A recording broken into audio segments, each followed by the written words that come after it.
So I wanted to ask you, before asking further questions about Baloch militant in Delhi, what do they have a cause? What's Baloch insurgency? If you could explain in brief, I mean, what's that?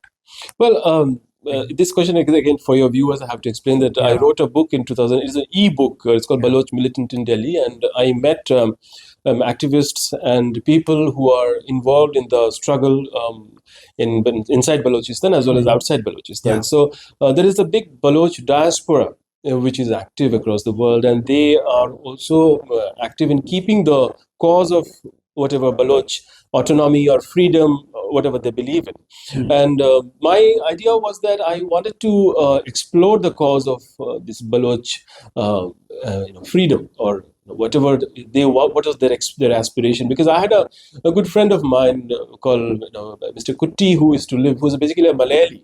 Because you mentioned that we Indians often don't understand how diverse the Pakistani society is. So you mentioned that I told you about this people from Haryana who were displaced in 1947 and went to Pakistan and are now in my village, right, Shehzadpur in Sonipat. It was a Muslim Brahmin village, right, and of course, and they visited us till like 2000s. Right. Most people don't know that. Yeah, right. So, these people, they went to Pakistan because they were part of that population exchange that took place in those chaotic months of 1947-46, and they continue to live there. So, just like that, there was a Mapila from Kerala who was quite romantic in his temperament, perhaps in his young age, and he ended up going to Pakistan. So, he left Kerala. And he went to Pakistan, Mr. B.M. Kutti. So Mr. Kutti and I were in contact for many years, and he passed away very recently. And he was the one who used to talk to me about the struggle in Balochistan, because he was in close contact with some of the Baloch people, because he was a member of the human rights groups in Pakistan, and he in a way had first-hand information about the difficulties that they faced there. The issue was that actually Balochistan had been neglected from the very beginning, because Pakistani state, as we all know, is a very centralized. It's true, and it's also a very centralized state, and that was the reason that Bangladesh got separated. The East Pakistan got separated. So they had their gas and oil discovery that happened in Sui gas. I'm sure you have heard of that, the famous Sui gas in Baloch province, and the demand for Baloch people from the Baloch people was that the Sui gas, the revenues of that gas must be spent on the Baloch people and on their developmental needs. And that is one of the real starting points for the agitation. But even before that, there is a lot of nebulous period in the history of Pakistan itself, in which Pakistan was not recognized by Baloch authorities, but traditional Baloch leaders, as being the ultimate. Talks of illegal occupations were always there. I mean, yes, because also that Balochistan, in a way, is also continuum of the Afghanistan mentality, because the Afghan king, for example, did not recognize Pakistan for some time, and it was actually other countries who recognized Pakistan before Afghanistan recognized, because Afghanistan had this idea that Afghanistan is the last Muslim country before South Asia. But here was a new Muslim state, or a new country that was being created on the name of Islam or Muslim majority. So that did not go down well with Afghanistan. So similarly, there was talking about Muslim Brotherhood. Yeah, of course, because traditions and these pride, culture, of course, language, those things always matter. And Afghans have their own tradition of tribal brotherhood and all those things. They're very, very quite clear about what is right for them. Yes. So and Durand line is not one of them. Right? Not one of them, exactly. So you have the Baloch crisis. Therefore, is rooted in distribution of power.